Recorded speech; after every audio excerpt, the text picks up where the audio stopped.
Hola compañeros, en esta ocasión vamos a ver algunos temas acerca de la materia de recursos humanos. Para los que me conocen y para los que no, mi nombre es Franklin Cordero Alvarado, soy arquitecto de profesión y tengo una maestría en administración y una especialidad en dirección del factor humano. Bien, vamos a iniciar con el tema y vamos a ver el primer subtítulo, en este caso, cómo gestionar el talento humano en las organizaciones. Muy bien, aquí, por ejemplo, podemos ver lo siguiente. La administración del recurso humano en la era de la información es a partir de 1990. A partir de eso fue un parteaguas, en este caso, en lo que fue la era de la información, ya que lo que antes se tenía que hacer por medio de papel, por medio de cartas, por medio de enlaces vía remota por cámaras de televisión, ahora se hace por medio de todo lo que son redes sociales y todo. Aquí a México llegó posteriormente. Un sistema holístico quiere decir que vemos a las personas como un todo. En este caso, hablando de recursos humanos específicamente, vemos a las personas como un todo, no como una persona aislada, no que una persona que no tiene emociones, sentimientos, no, como un todo vamos a ver a la persona, en este caso al factor humano. Posteriormente tenemos un mejoramiento continuo. En este caso es la teoría del Kaizen, en lo que es como nosotros conocimos, en este caso, la teoría del Kaizen en lo que sería una mentalidad japonesa, que siempre podemos mejorar, ¿no? El empowerment, en el empowerment, este postulado o esta teoría hace que es el empoderamiento de las personas, es decir, las personas toman sus propias decisiones y no necesita estar allí lo que es su jefe para que pueda tomar decisiones, sino que ya las personas son completamente independientes para esto. El sentido de pertenencia, es decir, que nosotros sintamos orgullosos, en este caso, en pertenecer a una institución, a un lugar, a un equipo. Eso lo que hace que la persona también genere mejores resultados porque se siente parte de un equipo. Dice, ahora la gestión del talento humano, la principal ventaja competitiva de las empresas son las personas que laboran en ella. Obviamente, antes, por ejemplo, pues las personas, bueno, hoy en día también en México muchas personas, hay mucha rotación de personal, pero las empresas que no valoran a su personal tienen mucha rotación de personal porque a la primera de cambio de una persona que tiene, en este caso, un mejor trabajo, un mejor trato, a lo mejor el mismo sueldo, incluso, pero con un trato más digno, se van sin pensarlo, por las personas que se sienten parte de la organización, que se sienten comprendidas, protegidas, arropadas, dudan mucho, a pesar de que incluso a veces algunas empresas le pueden ofrecer más, pero por lealtad y hacia su empresa, ellos siempre están allí, ¿no? Las personas son socias de la organización. El gestor moderno no administra personas, administra emociones. Es decir, el gestor moderno realmente lo que hace es administrar emociones porque una persona, como lo vimos en el sistema holístico, no es una persona solamente como un ente, sino es como un todo.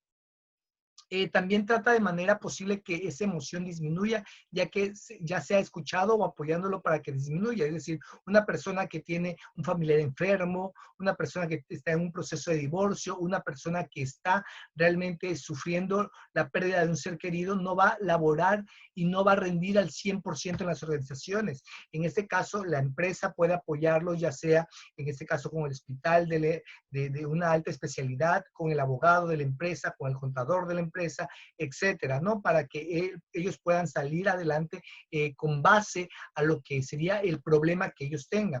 Y en muchas ocasiones también se ven el síndrome del fin de semana. El síndrome del fin de semana es cuando, por ejemplo, el dichoso meme que dice ese viernes y el cuerpo lo sabe, y realmente para el viernes la gente va a estar feliz porque es fin de semana, pero llega el domingo y llega la realidad que en unas horas más va a llegar a lo que es el lunes, y entonces empieza, pues, quién inventó el trabajo, para qué para qué trabajo, etcétera, ¿no? Entonces ahí también vemos qué tanto nos gusta o no nuestro trabajo, ¿no? Bien, también vamos a ver en este caso que el recurso humano se trata de una importante tarea que tiene que ver con conseguir el número correcto de personas adecuadas en el lugar apropiado y en el momento oportuno. Es decir, no cualquier persona puede ser una persona indicada. En administración siempre hay una teoría que se llama el puesto indicado para el hombre indicado. Es decir, cuánto mal servicio podemos ver en la ciudad de Villahermosa cuando hay personas que realmente trabajan por un salario, pero que están en atención al público y siempre nos llevamos malas caras, enojos, contestaciones pues altisonantes, que realmente lo que hace es que las personas no vuelvan a ese lugar, ni tampoco, y también que se quejen, tanto si no se quejan con la empresa, se quejan con otras personas y se cree que son 9 personas con las que ella da una mala publicidad y esas 9 personas a su vez van a hablar también con otras personas. Entonces es por eso que se tiene que ser el hombre indicado para el puesto indicado. ¿Qué quiere decir? Que si yo no me gusta tratar con la gente, pues no me van a poner en un mostrador. ¿Por qué? Porque lo que voy a hacer es ahuyentar a la gente y dar una mala imagen de la empresa. Por ejemplo, en la empresa L'Oreal, el éxito comienza con su gente. Nuestra gente es nuestro activo más preciado. El respeto por la gente, sus ideas y diferencias, es la única vía para el crecimiento sostenible a largo plazo. Como en L'Oreal, muchas organizaciones profesan que su gente es el activo más importante y reconoce el importante papel que juegan los empleados en el éxito de la organización. ¿Eso qué quiere decir? L'Oreal tiene claro que el ser humano, la persona, el factor humano, la persona que trabaja para ellos es tan importante como su producto mismo. ¿Por qué? Porque es la que da la cara a las personas, ¿no? También vamos a continuar y vamos a hacer al segundo step. En este caso vamos a ver lo que es el reclutamiento. Y para el reclutamiento vamos a checar esta lámina. Por ejemplo, el proceso de administración de recursos humanos. Iniciamos con la planeación de recursos humanos. Luego hay un recorte de personal, pero hay también un reclutamiento por otra parte. Ese reclutamiento lleva a una selección de personal que a su vez va a identificar y a seleccionar a los empleados competentes, es decir, el hombre indicado para el puesto indicado. Posteriormente vamos a una orientación, a una capacitación, a una actualización de los empleados en cuanto a habilidades y conocimientos, el manejo del desempeño, compensación y beneficios, desarrollo de carrera y retención de empleados competentes de alto desempeño. En este caso, ese sería lo lógico, lo que dice la Administración de Recursos Humanos, que es el deber ser en las organizaciones, aunque esto muchas veces no se cumple, ¿no? Posteriormente vamos a ver lo que es el reclutamiento y la reducción del personal. Si hay vacantes de empleo, los gerentes deben utilizar la información obtenida durante el análisis de puestos para que los guíe durante el reclutamiento. Es decir, localizar, identificar y atraer a los candidatos capaces. ¿Qué quiere decir? Que lo que vamos a buscar son gente que sea el indicado y sean capaces para que desempeñen lo mejor posible su puesto. También el recurso humano muestra un excedente de empleado. Si la planeación de recursos humanos muestra un excedente de empleado, es posible que los gerentes deseen reducir la fuerza de trabajo de la organización a través de la reducción del personal, ¿sí? Y posteriormente vamos a ver lo que es los diferentes métodos de reclutamiento.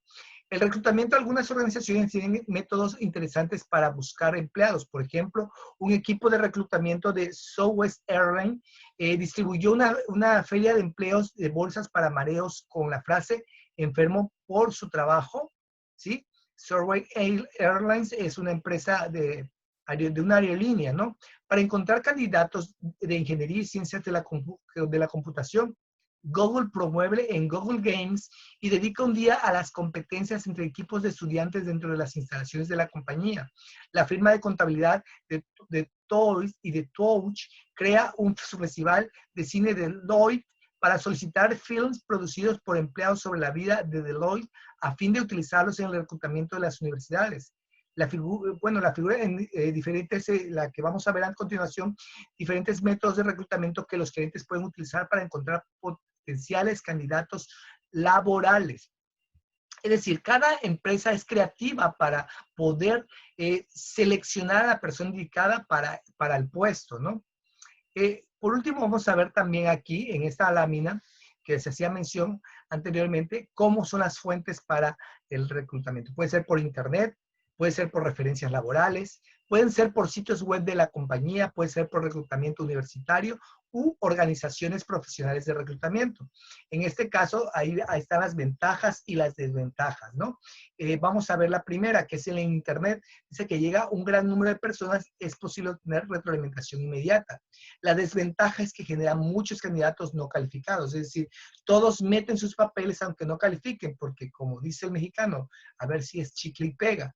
Pero en este caso, la persona que va a estar en ese reclutamiento tiene que ser un profesional, sobre todo para saber observar entre líneas quién es el mejor candidato para el puesto. Y así como las referencias laborales, etcétera, ahí están los pros y los contras, en este caso de cada una de ellas. Bien, continuamos con lo que es la selección.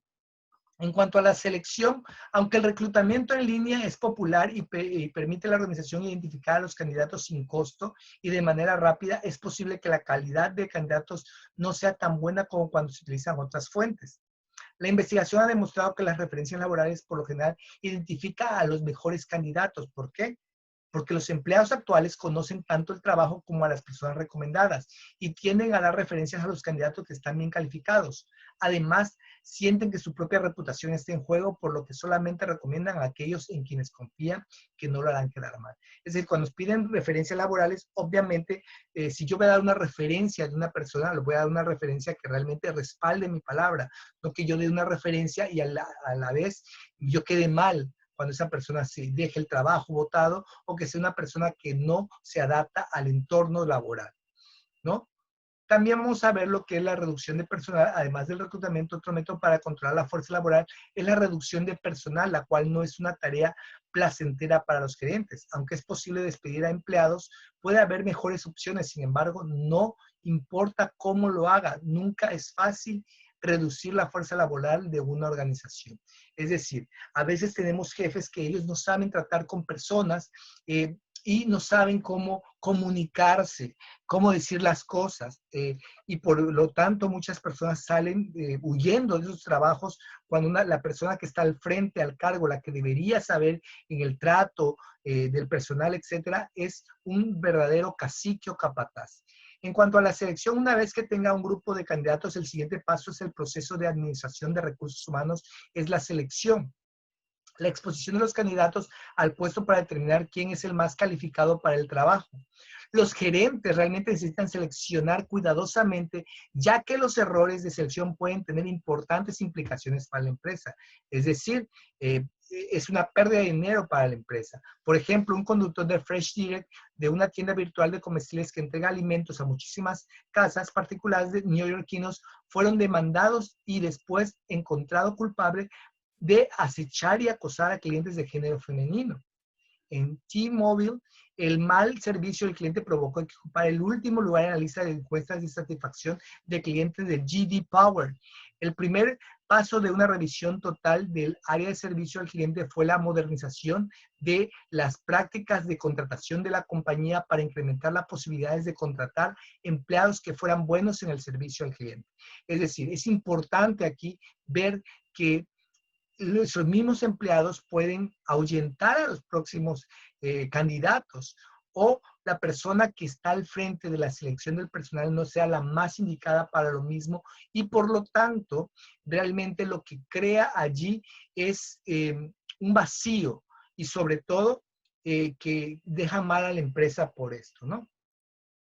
Vamos a ver también, en este caso, vamos a ver a lo que es el primer caso de la organización contrató con éxito y en el segundo caso, bueno, en este caso vamos a ver una tabla, cómo se pueden ver las contrataciones que se hacen. El problema cuando como se cometen errores al rechazar el candidato que hubiese tenido un desempeño exitoso en el puesto, es que podemos nosotros rechazar a un candidato que posiblemente pueda haber sido un buen candidato, pero por la mala expertise o el feeling de la persona que contrata, no llega a ver que es un buen candidato. Y a veces la contratación puede ser fallida cuando se contratan a candidatos que no son aptos para el puesto. En este caso, ¿por qué? Porque puede exponer a la organización a cargos de discriminación, especialmente si se rechaza de manera desproporcionada a candidatos procedentes de grupos protegidos. Por otra parte, los costos de errores de aceptación incluyen el costo de capacitación de empleados, las utilidades perdidas debido a la incompetencia del empleado, el costo de la ruptura de costos subsecuentes de reclutamiento y evaluación posteriores. El énfasis principal en cualquier actividad de selección debe ser reducir la probabilidad de cometer errores de rechazo o de aceptación y aumentar la probabilidad de tomar decisiones correctas. Los gerentes hacen esto mediante procesos de selección que son válidos y confiables. Cuando una persona tiene ese expertise, realmente muy pocos candidatos podrán engañarlos cuando dicen, no, pues yo sé hacer de todo y esto, o que diga, por ejemplo, a lo mejor la persona es tímida, pero en realidad en su desempeño laboral puede ser muy bueno. ¿Sí? Continuamos. Vamos a la siguiente y vamos a ver las herramientas de selección. En cuanto a las herramientas de selección, vamos a ver el primero. Dice los tipos de herramientas de selección. En este caso, vamos a checar aquí lo que es la herramienta de selección más conocida. Incluye los formatos de solicitud, pruebas escritas de simulación de desempeño, entrevistas, investigaciones de empleos anteriores y en algunos casos exámenes de físicos. En este caso, la figura siguiente que vamos a ver las fortalezas y debilidades de cada una. Debido a muchas herramientas de selección tiene un valor limitado para la toma de decisiones de selección, los gerentes utilizan herramientas que predigan de manera efectiva el desempeño de un puesto específico. ¿Sí? En este caso vamos a ver la forma de solicitud. Vemos, por ejemplo, la forma de solicitud pueden ser solicitudes utilizadas casi de manera universal, ¿sí? Puede ser pruebas escritas, pueden ser pruebas de simulación de desempeño, entrevistas, investigaciones de antecedentes o exámenes físicos. Esta puede ser, en este caso, para las herramientas de selección. También podemos ver un razonamiento crítico sobre la ética. Por ejemplo, hemos visto en las clases anteriores, si alguno ya tomó clases, que la diferencia entre ética y moral. La ética es cuando, bueno, la moral es lo que está aceptado colectivamente, es decir, cuando uno dice robar es malo, pues colectivamente la gente va a decir, sí, efectivamente robar es malo, pero a veces, por ejemplo, matar es malo, decir mentiras es malo, claro que van a decir las personas que es incorrecto, pero todavía aún así hay gente que roba, gente que mata, gente que comete muchos delitos. ¿Esto qué quiere decir? Que vivimos en una doble moral. ¿Por qué? Porque la ética es cuando yo reflexiono la moral y lo hago, lo aplico a mi vida y dice, para la gente robar es malo, pero para mí también lo es. Por lo tanto, yo no voy a robar, yo no voy a mentir o yo no voy a hacer algo indebido que sea en contra de mi persona y de la otra persona, ¿no? Bueno, en este caso, aclarando esto, dice, lo que diga en línea puede resultarse contraproducente. Las organizaciones utilizan como Google, MySpace, Facebook para verificar los candidatos y a los empleados actuales. Es decir, hasta qué punto es ético que una empresa te investigue por medio de tus redes sociales. Un estudio de Baul.com descubrió que el 44% de los empleados utilizan sitios de redes sociales para examinar los perfiles de trabajadores de los candidatos y el 39% ha revisado el perfil de un empleado actual. De hecho, algunas organizaciones ven a Google como una manera de evadir la ley de discriminación, dado que los empleadores pueden obtener toda clase de información para parte de ella por una cuota nominal que de manera legal se encuentra en entrevistas, su edad, su estado civil, travesuras de fraternidad, cosas que escribió en la universidad, afiliaciones políticas y otra cosa. Para aquellos individuos que gustan de despotricar y criticar a los empleadores, esto podría tener consecuencias. Algunos individuos ya han eliminado sus perfiles de Facebook debido a que los empleadores buscan ese tipo de información. ¿Qué piensas sobre lo que hacen estos empleadores? ¿Qué puntos positivos y negativos tiene este comportamiento?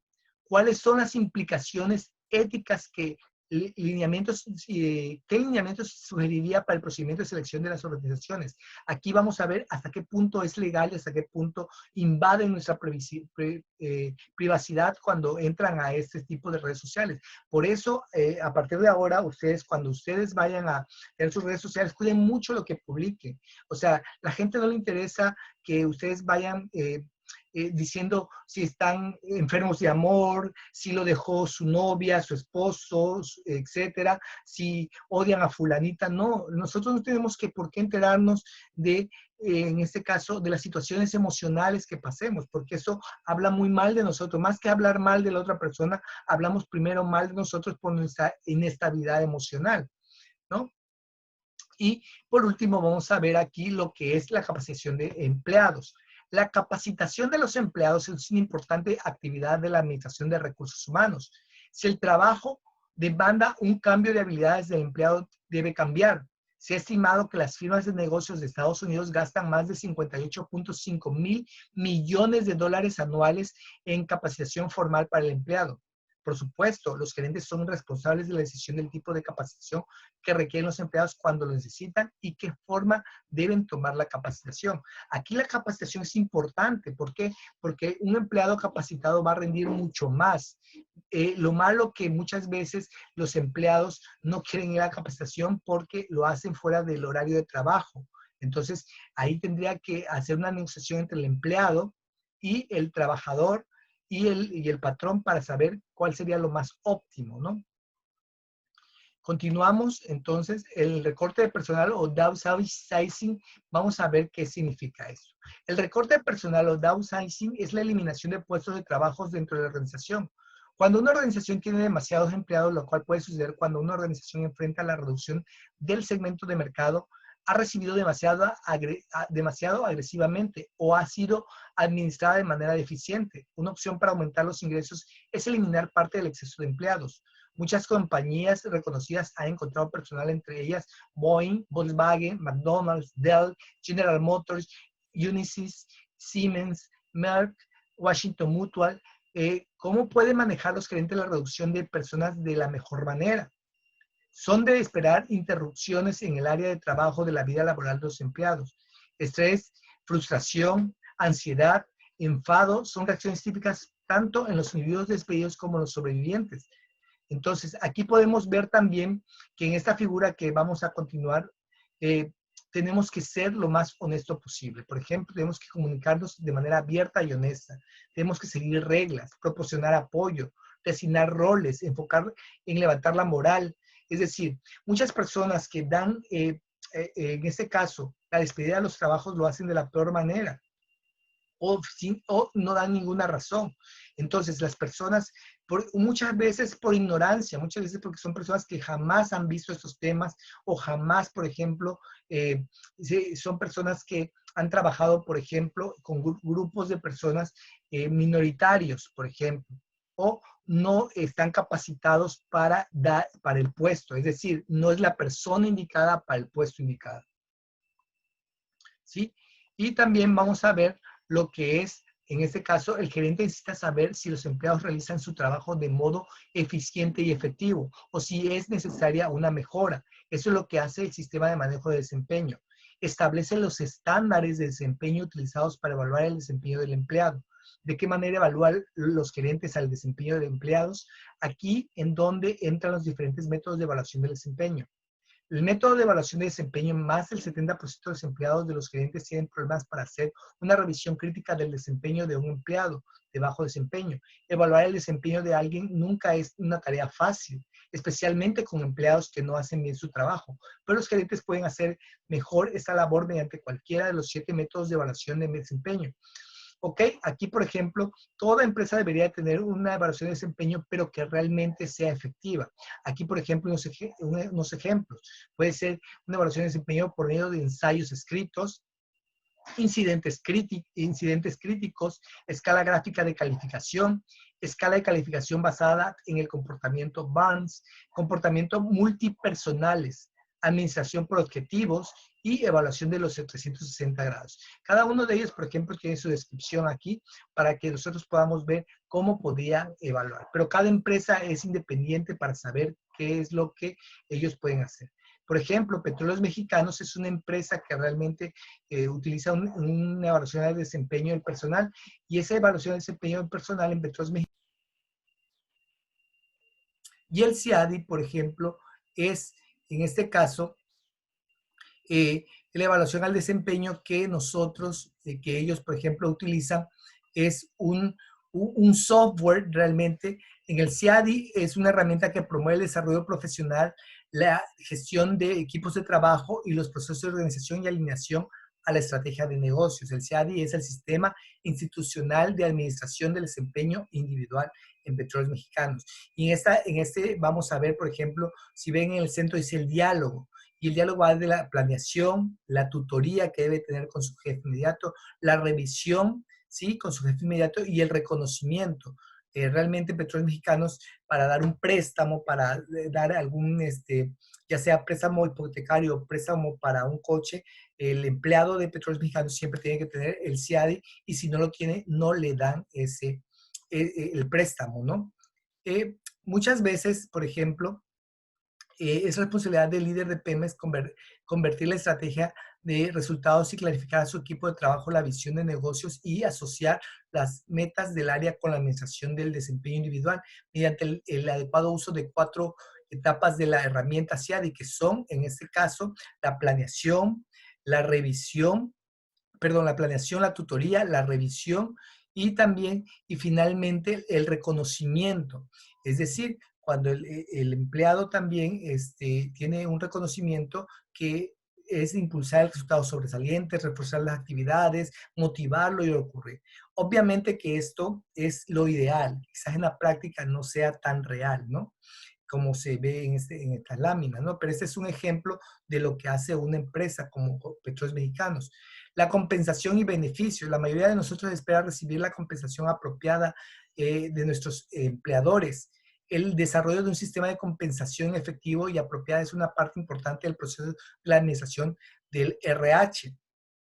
Puede ayudar a atraer y retener a individuos competentes y talentosos, que ayuda a la organización a lograr su misión y sus etapas. Además, se ha demostrado que el sistema de compensación de una organización tiene efecto en el desempeño estratégico. En este caso, por ejemplo, cada empresa tiene como, por ejemplo, bonos o beneficios por algo que realmente deberíamos nosotros ser puntuales, no tener ninguna falta. En este caso, Petróleos Mexicanos hasta también te da un bono cuando tú te haces el check-up y sales bien en cuanto a tu salud. También te da un bono por haber hecho eso, que realmente eso es algo que nosotros debemos siempre cuidar, nuestra salud, en este caso ejercitándonos, realmente comiendo saludablemente, etcétera, ¿no?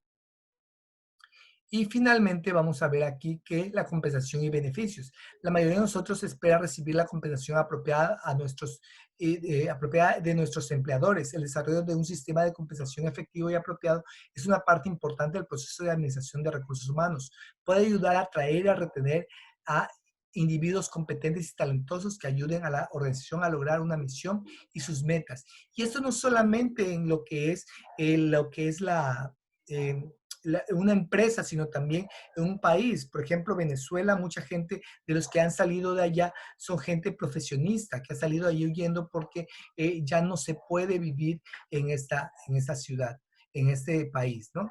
El manejo, otro punto también muy importante es el manejo de lo que es el acoso sexual. Muchas veces, por ejemplo, hay acoso sexual en los trabajadores de hombre a mujer o incluso de mujer a hombre, dependiendo, por ejemplo, en este caso, que muchas veces se callan porque no quieren perder su trabajo. El acoso sexual es un serio problema tanto en las organizaciones del sector público como el sector privado.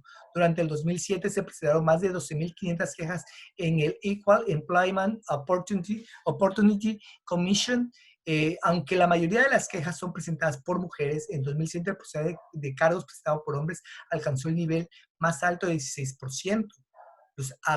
los costos de acoso sexual son altos. Casi todas las compañías de Estados Unidos listadas en Fortune 500 han tenido quejas interpuestas por empleados y al menos un tercio han sido demandadas.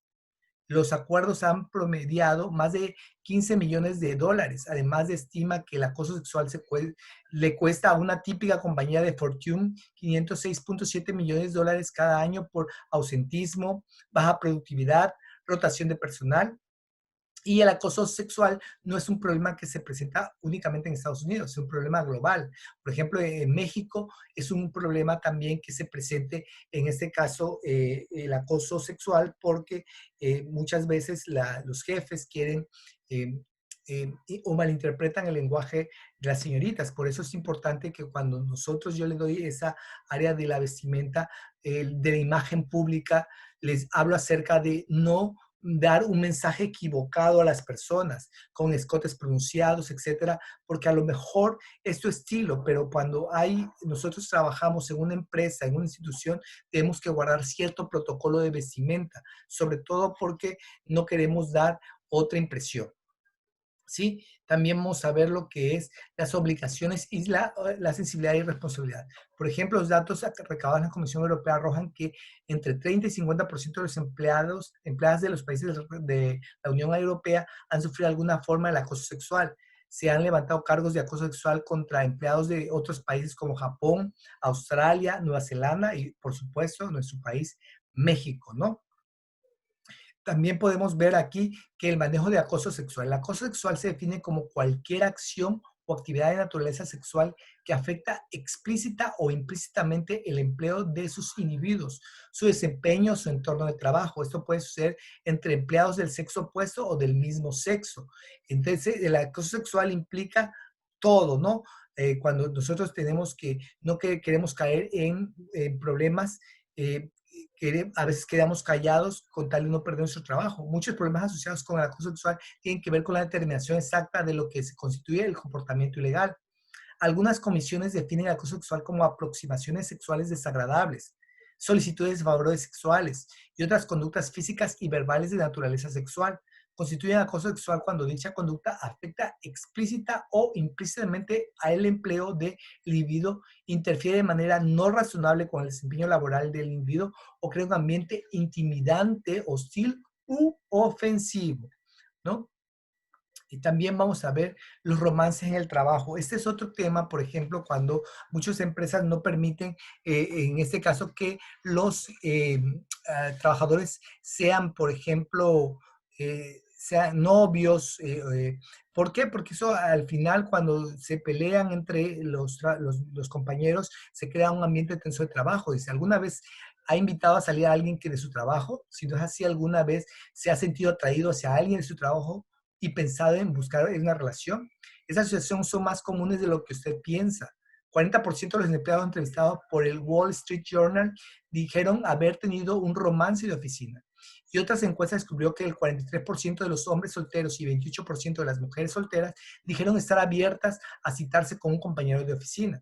El entorno de las organizaciones actuales con equipos de trabajo mixto en género y las largas horas de trabajo hacen probable esa situación. La gente se da cuenta de que pasará largas horas de trabajo. Es casi inevitable que esto suceda, dice un director de encuesta, un director de encuestas. Pero los problemas en la oficina pueden potencialmente convertirse en grandes problemas para la organización, además de los conflictos y la venganza entre compañeros de trabajo que deciden dejar de salir o de romper su relación de romance. Problemas más serios parecen surgir debido a potenciales acusaciones de acoso sexual, especialmente con relaciones entre supervisor y subordinado. Es decir, que al final esto pues permea en su labor, ¿no? Los romances en el lugar de trabajo. Ha sido que la conducta sexual en la oficina es un acoso sexual si no es consensuado. Es decir, si las personas no están conscientes de que esto no quieren ellos, es un acoso sexual. Por ejemplo, los hombres nos podíamos confundir cuando una persona nos da una sonrisa, a lo mejor lo hace de manera amable y ya pensamos nosotros que lo está haciendo como una manera de que le agradamos. A veces tenemos que ser muy romances en el lugar de trabajo completamente consensuados pueden crear entorno hostil para otros dentro del trabajo. Entonces hay que cuidar mucho esto, compañeros, y no hay que realmente dejarnos llevar solamente por el instinto, ¿no? ¿Sí? Y vamos a continuar. En este caso, el control de recursos humanos. Aquí, por ejemplo, vamos a iniciar, en este caso, el manejo del equilibrio de trabajo-vida. Los gerentes reconocen que los empleados no dejan de lado a su familia y sus vidas personales cuando llegan a trabajar. Aunque las gerentes no pueden ser comprensivos con cada detalle de la vida familiar de los empleados, las organizaciones se compenetran más con el hecho de que los empleados tienen hijos enfermos, padres de edad avanzada que necesitan cuidados especiales y otros problemas familiares que pudieran surgir de acuerdos especiales. En respuesta, muchas organizaciones ofrecen beneficios amigables con la familia, los cuales se ajustan a los requerimientos con el equipo de trabajo vida. Es decir, una persona que realmente está trabajando no es que deje su vida a un lado, sino que realmente la empresa puede apoyar, en este caso, cuando los casos que dicen de enfermedades, etcétera. Los costos de recursos humanos aumentan con rapidez, especialmente los costos de servicios médicos y de las pensiones de los empleados. Las organizaciones están en busca de formas de control para estos costos, es decir, costos de los servicios médicos de los empleadores en AEBNA pueden ganar incentivos financieros por hasta $345 anuales gracias a su participación en el control. Es decir, ahorita, por ejemplo, pues muchas empresas ya nos van a jubilar, ya no te van a dar una jubilación y en este caso, que ese es el caso de Petróleos Mexicanos. Eh, o a veces, por ejemplo, no te dan el seguro médico, ¿no? Por ejemplo, alrededor del 80% de los empleados de Fairview Health Service en Minneapolis participa en un programa integral de manejo de salud. Los empleados de King Country en Seattle obtienen descuentos en segundos si no fuman, no tienen sobrepeso y no corren cuando manejan. En Alaska's Airlines, los empleados deben acatar las políticas de antitabaco y las nuevas contrataciones deben someterse a un examen de orina para probar que están libres de tabaco. Todos estos ejemplos muestran cómo las compañías tratan de controlar los altos costos de seguridad médica. Desde 2002, los costos de los servicios médicos han aumentado en promedio del 15% anual y se espera que se duplique para el 2016 de los 2.2 billones de dólares invertidos en 2007. Y también, por ejemplo, estos son algunas cosas que las empresas buscan que las compañías crezcan a nivel aún mayores, compañías crecen a niveles aún mayores, cuestan alrededor del 25% más que los no fumadores, es decir, los fumadores realmente en términos médicos le hacen gastar mucho a las empresas. Sin embargo, el costo de servicio médico más alto para la compañía es la obesidad, la cual cuesta a la organización un estimado de 45,000 millones de dólares anuales en gastos médicos y ausentismo. Un estudio de organizaciones de manufactura descubrió que el presentismo, el cual se define como la presencia del empleado en el trabajo, pero con un desempeño menor a la capacidad real, fue 1.8% más alto para trabajadores con obesidad de moderada a severa que para los demás empleados. La razón es que de esta pérdida de productividad se debe al resultado de reducción de movilidad debido al tamaño del cuerpo o a los problemas de dolor como la artritis. En este caso nosotros podemos, por eso en este caso el bono que da Petróleos Mexicanos es a estas personas que salen bien en el check-up, es precisamente porque le cuesta menos a la empresa, menos días, menos ausentismos, etcétera. Bueno, muchachos, espero que revisen cada uno de estos temas que les hemos compartido, que les he compartido en estos momentos, porque de aquí vamos a sacar algunas actividades. Le agradezco mucho su atención y nos vemos hasta la próxima.